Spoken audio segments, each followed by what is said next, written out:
Welcome to The Explainer.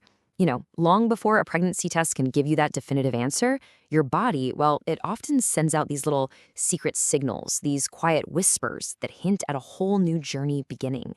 So, how does it do that? How can your body possibly know something's up before you've even missed a period? Well, the answer to that really lies in one crucial biological event that kicks the whole thing off, a process called implantation.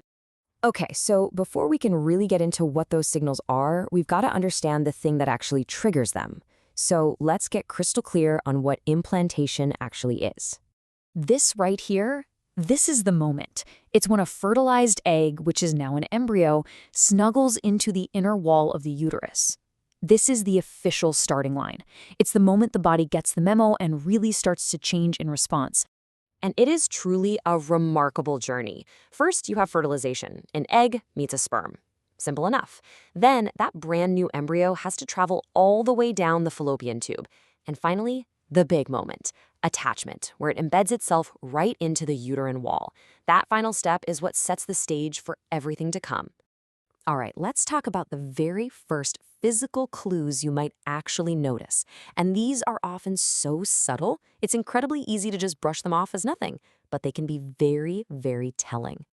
Ever had that feeling of being completely and utterly wiped out for no good reason? Well, that could be it. Your body is suddenly working in overdrive, increasing its blood supply to support a potential new life. And this isn't your long day at the office tired. This is a profound, deep fatigue, mostly thanks to the hormone progesterone, which just skyrockets and basically acts like a natural sedative. Your body is literally telling you to slow down. Now, this is where things get really interesting. We all know what period cramps feel like, right? But this is different. Implantation cramping is often described as more of a gentle pulling or maybe a stretching or even a prickling feeling. It's way milder. It usually only lasts for a day or two. And here's the kicker. It often happens about a week before you'd even expect your period. The sensation and the timing are the big giveaways. Next up, we have the sign that probably causes the most confusion and is it or isn't it questions. But if you know what to look for, it can also be one of the most revealing clues. This makes perfect sense when you really think about it. The uterine wall is packed with blood vessels. So as that tiny embryo nestles in to get cozy, it can disrupt a few of those little vessels, causing a tiny bit of spotting. It's a direct physical marker of that attachment process we were just talking about. And this chart just illustrates the differences perfectly. Look at the color, light pink or brown, not the bright or dark red you're used to with a period. And the flow is just spotting. It's super light, on and off, not a consistent flow that gets heavier.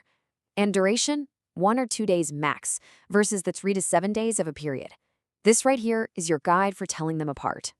Okay, so that one little event, implantation, it's like flipping a massive switch in your body. It triggers a hormonal cascade that creates a whole bunch of other noticeable changes. These hormones are basically the chemical messengers that tell every part of your body, all right, time to get ready. Progesterone, estrogen, and HCG all ramp up immediately. Think of progesterone as the great relaxer, estrogen as the builder, and HCG, that's the one the pregnancy tests look for, as the main announcer. Their rising levels are responsible for pretty much everything we're about to talk about. So these are some of the classics, and they are a direct result of that hormonal shift. Breast tenderness or swelling happens because those hormones are immediately increasing blood flow to prepare them for their future role. You might even notice the areola, the area around the nipple, gets a little darker. And having to run to the bathroom more often? Yep, your uterus is already starting to expand, putting a little extra pressure on your bladder. And the list goes on.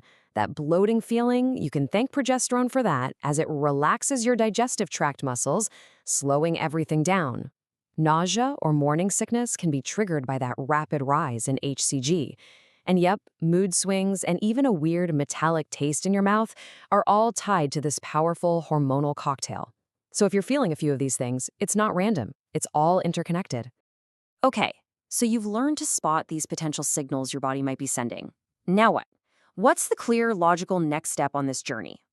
Now, this might be the absolute hardest part, but patience is so key here. The hormone that home pregnancy tests detect, HCG, doubles about every 48 hours after implantation. If you test too early, you can get a false negative just because there isn't enough of that hormone in your system to be detected yet. This timeline is a fantastic visual map. You can see how implantation and those first symptoms typically pop up about a week before your expected period. And crucially, look at the end there. It shows why waiting a few days after your missed period is the real sweet spot for testing. That gives those HCG levels time to rise to a level that's easy to detect. And this is it. This is the definitive step. After patiently observing all those early, subtle signs, this is the action that will give you a clear answer and confirm what your body might have been whispering to you all along. Ultimately, understanding these really early signs is all about empowerment. It's about being more in tune with your body's own language and turning a period of uncertainty and what-ifs into a much more understandable path forward, whatever that destination may be.